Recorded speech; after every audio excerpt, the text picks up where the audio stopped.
Major funding for these programs is made possible by grants from Chase Commercial Term Lending, New York Community Bank, Capital One Bank, Perfect Building Maintenance, M&T Bank, Customers Bank, Genova Burns, Terra CRG, Meridian Capital Group, Wyckoff Organization. Additional support is made possible by AKA Hotels Corman Communities, Ariel Property Advisors, AmTrust Title, AVR Realty Company, Bank of America Merrill Lynch, Bank Leumi USA, Briarwood Organization, CBRE, Citizens Bank, Colliers International NYC, Collins Building Services, CPEX Real Estate Services, Cushman & Wakefield, Dime Savings Bank of Williamsburg, Fisher Brothers, Flushing Bank, Friedman, Handler Real Estate Organization, HAP Investments, Hersha Hospitality, Hodges Ward Elliott, Inc., Investors Bank, James D. Kuhn Real Estate Center at Syracuse University, Kilroy Architectural Windows, Madison Realty Capital, Matone Group, Mercantile Commerce Bank, New Banks, Newmark Grubb Knight Frank, Optimum Window Manufacturing Corp., People's United Bank, Rosewood Realty Group, SJP Properties, Sterling National Bank, Stonehenge Partners, TD Bank, The Continuum Company, the Moynihan Group, and these friends.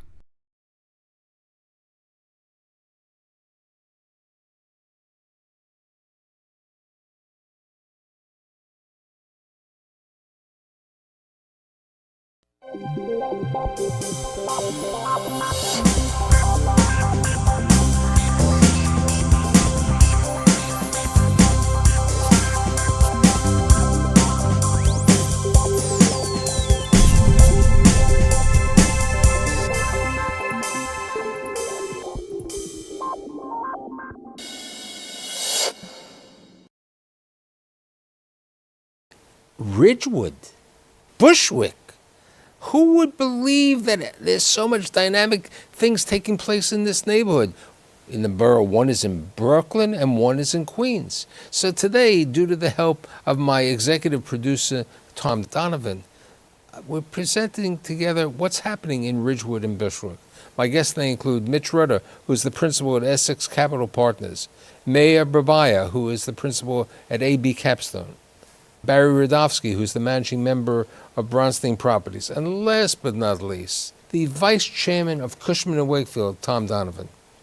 So, since you are the producer today, bringing most of the guests, with the exception of my friend Mr. Rutter,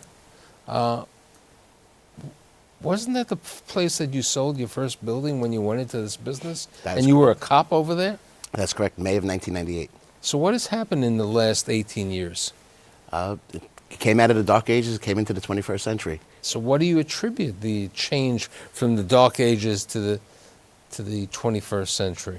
I believe people going for better investments, better deals. The boroughs became a lot sexier. Brooklyn became the #1 place in the United States for children or kids out of college. Queens, the same subway line. I think it was just a natural progression, the two neighborhoods. Now, Mitch develops in all 5 boroughs. No, Staten Island, not that many people develop. And he's also in Maryland. What brought you to the Ridgewood Bushwick section? I think for us, it was a progression. We had done a lot of development and investing in Manhattan. And as prices started to get out of hand, we moved into Williamsburg. And we had some good success there on North 10th and Berry. We built both corners. And we really got to understand the dynamic of who the buyers or the renters were. And as prices grew there, we began to see the millennials needing to afford apartments for rent, not to buy. And the L train stop on Wyckoff Myrtle is really 16 minutes from the city. And we thought it was well positioned to evolve. And we found a very, very deep parcel of land, so we were able to accommodate the parking on grade and save our construction costs. And we're topping out a 90-unit building now. This is a market rate rental? It's 421A. 80-20, 40. No, it's all market rate, but it will be stabilized.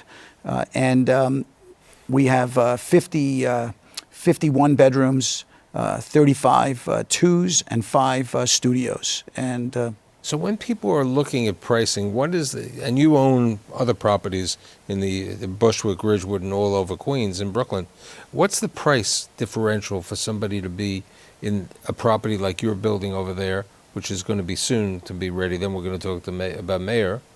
So we ran our numbers when I bought the site at 40 a foot.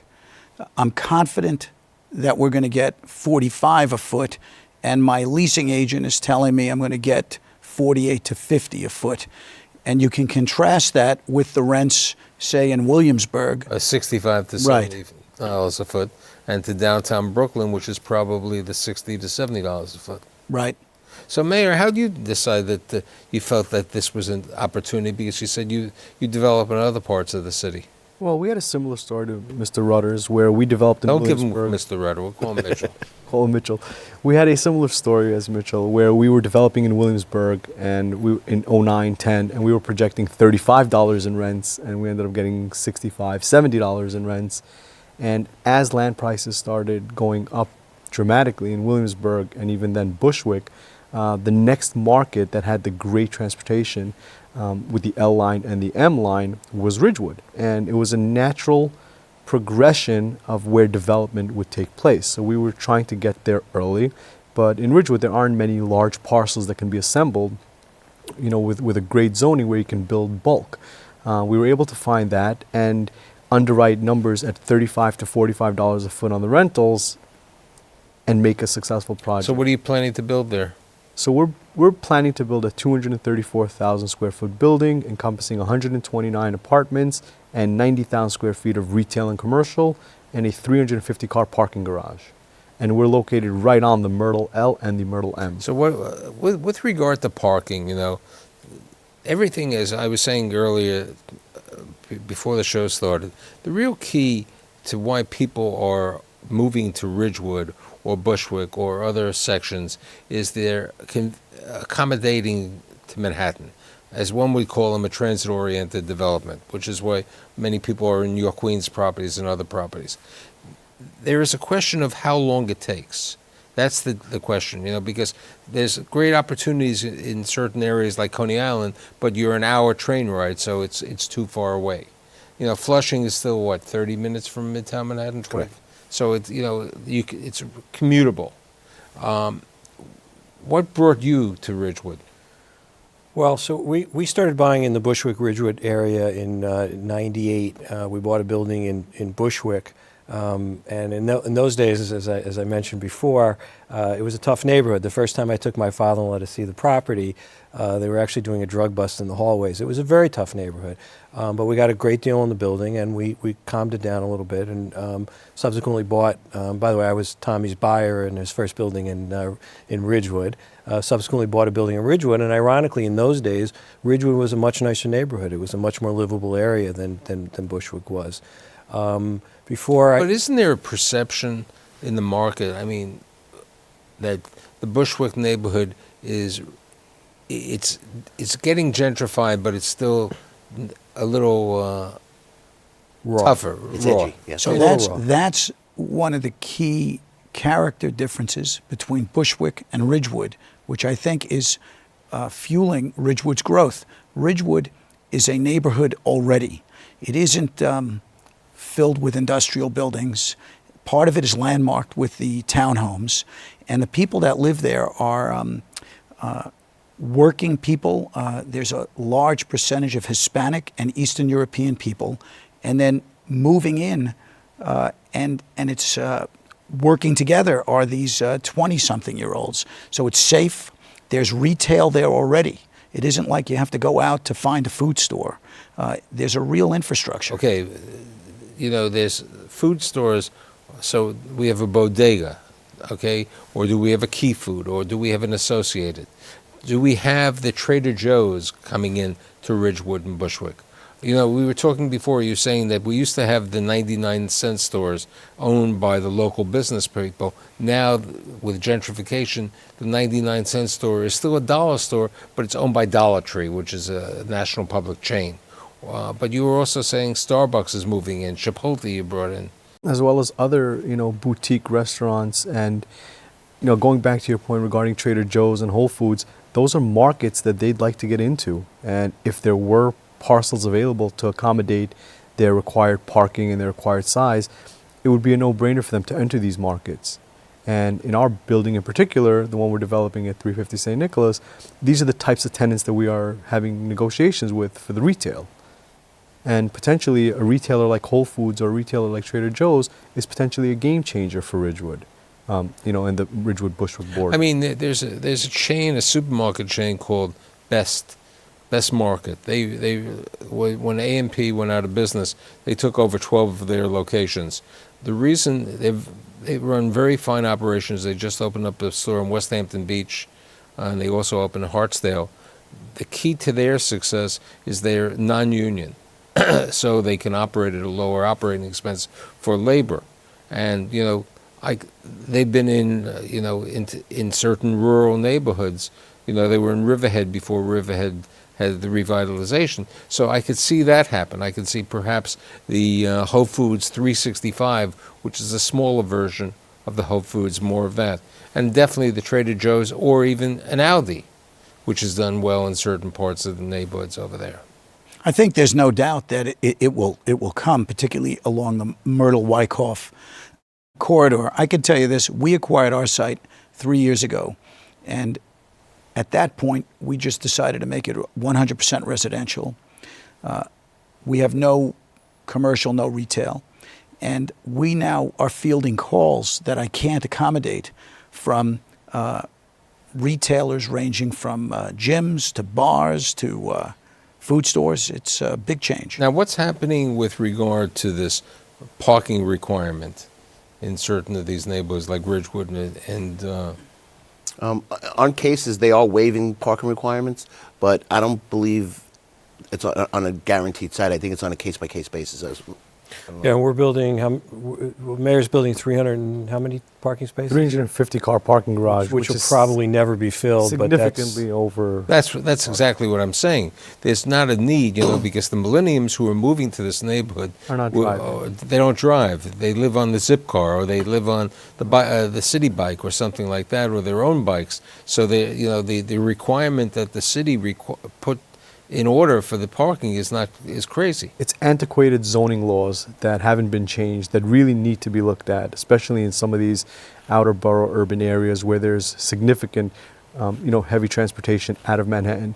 We have 11 bus lines in front of our building, as well as the L and the M train. So 350 cars is a little bit of an overkill, but that's the city's antiquated. Now, the 350 car parking garage, that'll be for for all the different type of uses in the building, the commercial. Correct. The commercial, The the retail, retail. and the residential. And what type of commercial do you expect? Well, we're looking at one of these nationals to take the ground floor, the 30,000 square feet of retail that we have, and we're potentially looking at vertical retail to do on the upper floors, 2, 3, 4, and 5, or potentially office. 60,000 square feet of office in an up-and-coming neighborhood like Ridgewood and Bushwick Park. I mean, taking into consideration what we see with the co-working market today, the advancement of the co-working into certain parts of Queens, and Brooklyn, I could see that as a natural opportunity over there for them taking the mass space and, leasing. Absolutely. And WeWork and Coworkers RS are types of tenants that we've had discussions with for the office component. So who are the tenants? Who's leasing? You've been there a long time right now. Well, it's young people who work in all different types of the arts and the restaurant business, all the so-called creative businesses, as well as people who are a little bit who don't want the Manhattan, the Murray Hill experience, are moving to areas like Bushwick and now Ridgewood. Are we seeing any of the hospitality? Because the hospitality has already reached Williamsburg. Exceptionally, the new William Vale. Right. The other properties, you have at least 3 or 4. There's another property planned on Metropolitan Avenue, a mixed-use property with hotel in South Williamsburg. Are you selling any sites to any hotel people? I have not seen any. I checked the last few days. I believe there's 16 sites of notable size that are under planning or construction. I believe one of them has a hospitality component, but there's no spec hotel development going on that I know of it currently. I think it would do. Frankly, I think it would do great. But I think potentially right now, banks are reluctant to lend to projects that have hotels. So I'm going to Connected ask to the same question. Banks were originally reluctant to go into Williamsburg. How are banks looking today at the Ridgewood, Bushwick neighborhood? So it's very interesting. The building that we're constructing is actually behind one of his buildings. In fact, I think you signed an access agreement for us. Right. And so when we were getting our construction loan, our lenders had to really re-underwrite the neighborhood because on a per-foot basis, they couldn't really grasp the level of rents that you could get. But then they realized that the market is per bedroom based on the fact that it's a big share market. And so we had a few banks competing to give us the construction loan.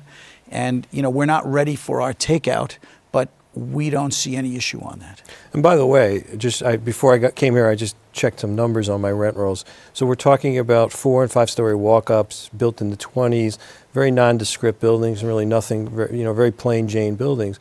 We're averaging about $40 a foot in Ridgewood and about $45 a foot. Right, because in people, Bushwick. as Mitch just said, people don't look at the price per foot. They tell me, how much is it going to cost per bedroom? Right.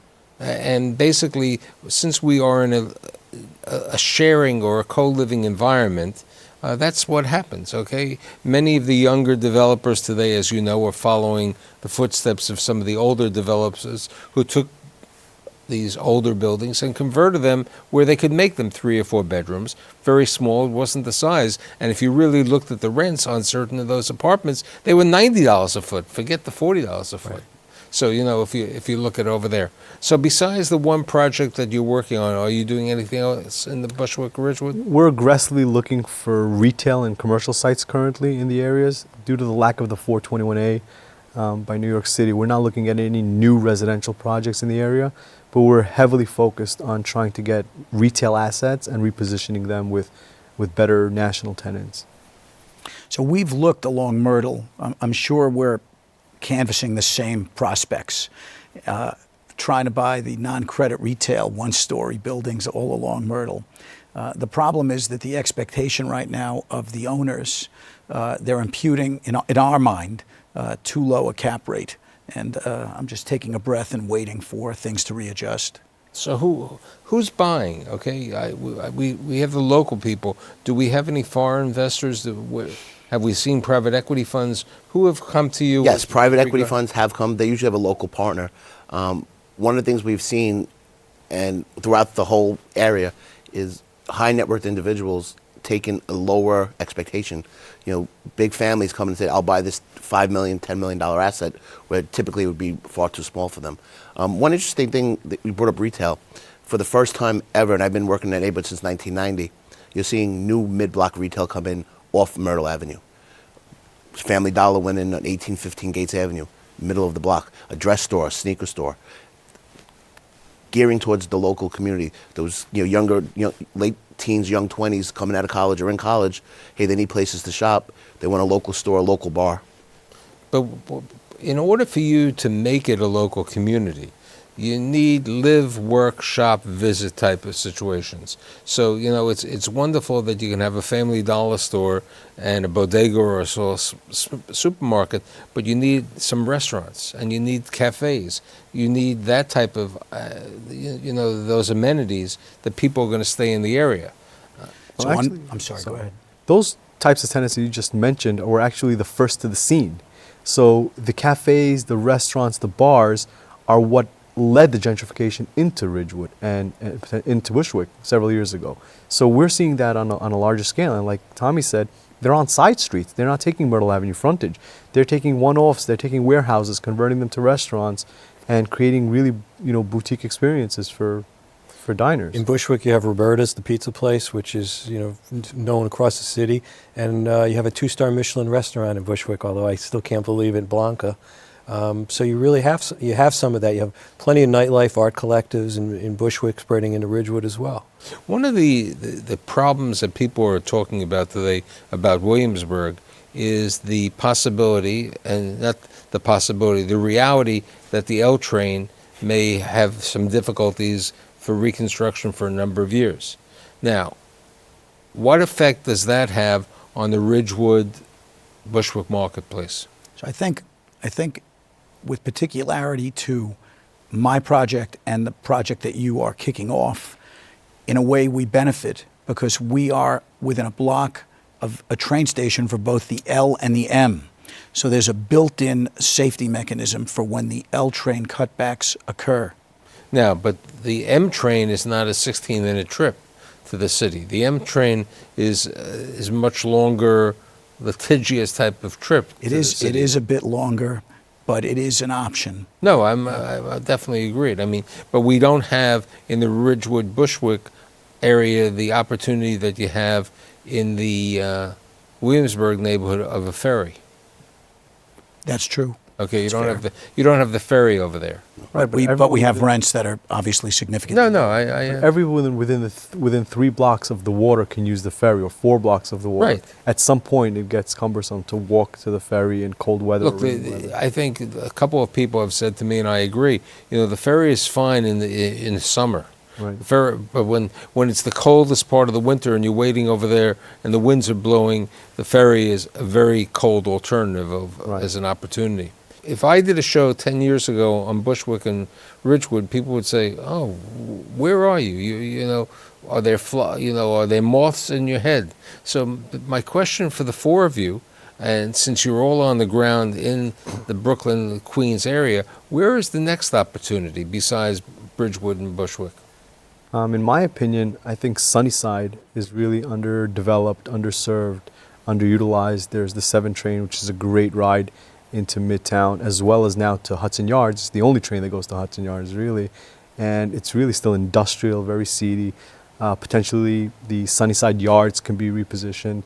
But that part of Queens, where it's outside of Long Island City, but close enough where you're 10 minutes away, one couple of... No, I think, I take the train sometimes to Hunters Point, and then I take the Long Island Railroad, and there is no question that the Sunnyside Yards have an opportunity because it's large. It's like the Hudson Yards. If you put a platform over it, you're able to do a lot over there. Mitch, what do you think? So we're not done in Ridgewood. We think that we're on a few other sites in that specific area. But quite frankly, I think that once the readjustment occurs, Manhattan will be another opportunity again. We're fairly pessimistic about where Manhattan's going, and I think we're going to have new opportunity in another year as long as people have real capital to deploy. Now, I mean, since you basically live, you live in Manhattan, but you're a Queens kid, and that's where you market. Where do you see the greatest opportunities in Queens and Brooklyn? I like that Bushwick-Ridgewood border. I think even though it's getting popular now, I think Vogue called Bushwick the 6th sexiest neighborhood in the United States. I think we're just hitting the tip of the iceberg. I think once these projects that they're building bring a different group of people there, the retail's going to shine. As I mentioned earlier, there's a zoning issue, I believe, Mayor touched on as well, on south of Myrtle. I think if there's some zoning adjustment there, or even if not, some of those manufacturing will become, sexier alternative use places, art galleries, restaurants, wine storage. I think different types of people will come to the neighborhood, and I still think there's a double or triple of that neighborhood. Barry? It's really tough. We bought Sunnyside 25 years ago before it was completely discovered. We were buying in Ditmas Park for a while, but the cat's out of the bag with most of these areas. It's very difficult to find any of the areas. If you follow the logic, though, if you follow the L train, the next couple stops are in Brownsville and those areas. I'm not convinced that you see the sort of revitalization there. Mitch brings up Manhattan, and people fail to remember that there is still opportunities up in Washington Heights section of Manhattan. It's also a convenient section that, it's maybe a 25-minute ride up in the Heights. And I believe you have certain properties. We sure do. And, 6-7 years ago, we were buying like crazy in Inwood, Seaman Avenue corridor. We love that neighborhood. But again, I think that the investors are onto it. It's very difficult to find those little. We always look for the next neighborhood. You know, everybody was doing Williamsburg. We were doing Ditmas Park. Everybody was doing Astoria. We were trying to do Sunnyside. But I think that people have discovered this, and it's very difficult to figure out where to go. And as you pointed out, as you get further from Manhattan, some of these neighborhoods, like a Far Rockaway, may never develop because the train ride into Manhattan is so arduous. So it's really a question mark in our heads as to where the next great areas are that we should be Because looking as at. I always say, you know, developers have it in their DNA that they have to build, and they have to build. So you try to look at the alternatives, and there aren't always that alternatives. I mean, but I do believe the Heights has some great potential. Now, there's a lot of hype today talking about the Bronx, you know, and there are parts of the Bronx, you know, but the South Bronx, you know, the Hunters Point to me is still a rough and tough neighborhood over there that accidents can happen. You know, it's great for affordable housing because you could live on affordable housing, but I'm not sure about the market rate. Have you evaluated those opportunities? We've looked at them, but we're strictly staying in the retail and commercial play in the Bronx. We don't want to touch the residential play currently. Not to say that the Bronx isn't burning, right? So to say, Mott Haven is on fire. Land prices have tripled in the last 5 years. So developers are going out there. It's just not a market for us currently. We have not looked in the Bronx in a number of years. We found it was just the risk reward wasn't there for us. You know, we'd spend just as much money, if not more, maintaining buildings, and felt we weren't getting our returns. So we sort of retreated from the Bronx over the last couple of years. You know, I hear stories about, I think Related's doing a huge project up there. A number of groups are doing. So maybe they'll have the critical mass in like that Yankee Stadium area or the South Bronx. Let's go back to Queens for a second. Corona. What's happening there? I mean, Fantastic. I don't know the neighborhood. We're developing in Corona. Great area, great transportation, High density of people, a need for people growing families, right? very Very gentrification. similar to Ridgewood, working class type people, you know, mass transit, you know, heavy usage. And we're seeing great retail and commercial there as well as residential. And if the city got its act together and did a 421A, I think there would be significantly more residential development in those types of areas like Corona, Woodside. And what about Woodside? Do you see? Yeah, Woodside has a lot of potential. There's a lot of properties in Woodside that can be redeveloped. There is some sizable properties. But again, we don't know where the development pipeline is going to go with the uncertainty in the 421A for residential. I mean, Astoria has already been out of the cat's out of the bag, as one would say. Long Island City, the same situation. But you know, Corona, I see as a possibility, and Flushing, it's like truly, as they would say, it's on fire because what's going on over there in the market. But I think in summation, you know, it looks like the next upcoming areas from the voices of the four of you is this Ridgewood Bushwick neighborhood with lots of development, both multi-family, retail, some office, and so on. I'd like to thank Mitch, Mayor, Barry, and of course Tommy for bringing it together. See you next week.